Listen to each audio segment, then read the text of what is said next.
All right, so we're going to conclude our 7th chord studies with the last one available. This is the, there's been a total of 7 7th chord types here. And this last one we're going to work on is called a minor major 7th. Now what that basically is, it's a minor triad, which is spelled 1 flat 3 5, with a major 7th scale degree on top of it. So it's a 1 flat 3 5 7. Basically a major 7th chord with the 3rd scale degree flatted, or a minor 7th chord with the 7th raised back to a major 7th. Whatever way you want to look at it, it's very dissonant sounding, probably the least used of all 7th chord types. But once again, if used in the right way and in the right context, it could create a very nice sound. It's got a very haunting kind of disconnected quality to it, kind of like the augmented 7ths. So let's get into it. These are pretty easy to play. We're going to once again, starting with Form A, follow along with the printout, the free PDF printout of all these chords, of all your 7th chords at guitarlessons365.com. And you'll see that we always start with Form A down here. With Form A basically means this 5th string root note. And we're going to play a bar at the 3rd fret across 5 strings. And then your pinky is going to be at the 5th fret on the 4th string, 2nd finger at the 4th fret on the 3rd string. That's that major 7th right there. Then we have the minor 3rd right there on the 2nd string at the 4th fret. And then that bar will continue and get the 3rd fret on the 1st string. So we have this.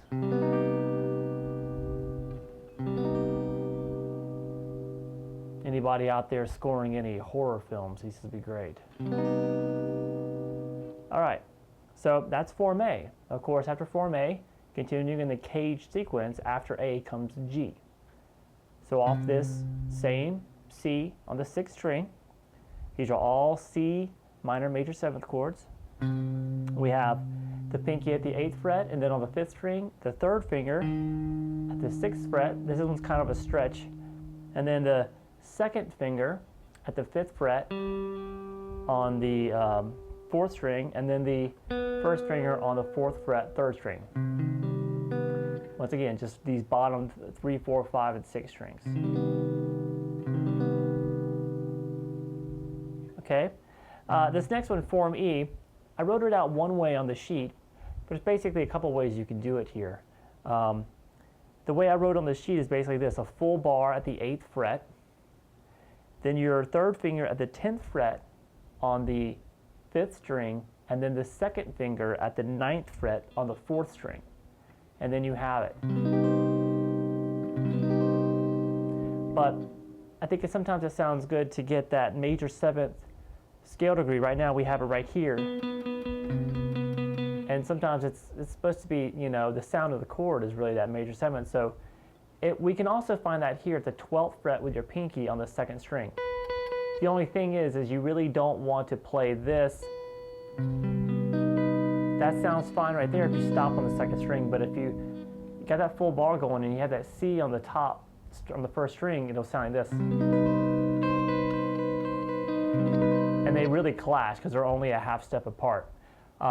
So if you're going to play it like this, you're probably going to want to have the full voicing that we're doing already. Add your pinky at the 12th fret on the 2nd string. This isn't written down, so you get this voicing just for watching the video. Now, if you want that dissonant sound, you know, knock yourself out. Use it whatever you want. But stopping there gives a nice chord voicing there too. It's still just stopping the pick on the 2nd string, as opposed to this. So, whichever one you like the sound of the best. All right, moving on from Form E to Form D, the next one in the word caged. 4th string root note, and we have 1st finger, 4th fret, 10th fret, 4th string, 3rd finger, 12th fret, 3rd string, pinky at the 2nd fret, 12th fret, 2nd string, and then the 2nd finger at the 11th fret on the 1st string. Very easy to play.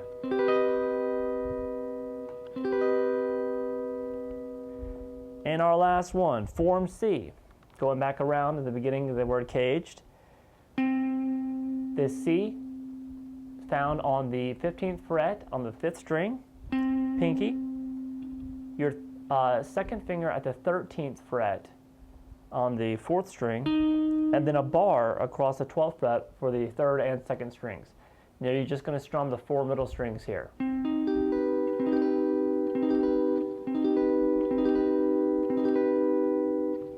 Very dissonant sounding, okay? So if you need a review of how this cage sequence works, it's back in the first 7th chord lesson, which I believe was the major 7th chord lesson.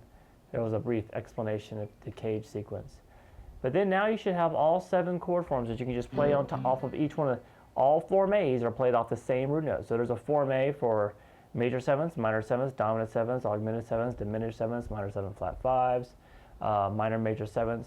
So you have them all off of one note on the 5th string, and then you can have them all off of one note.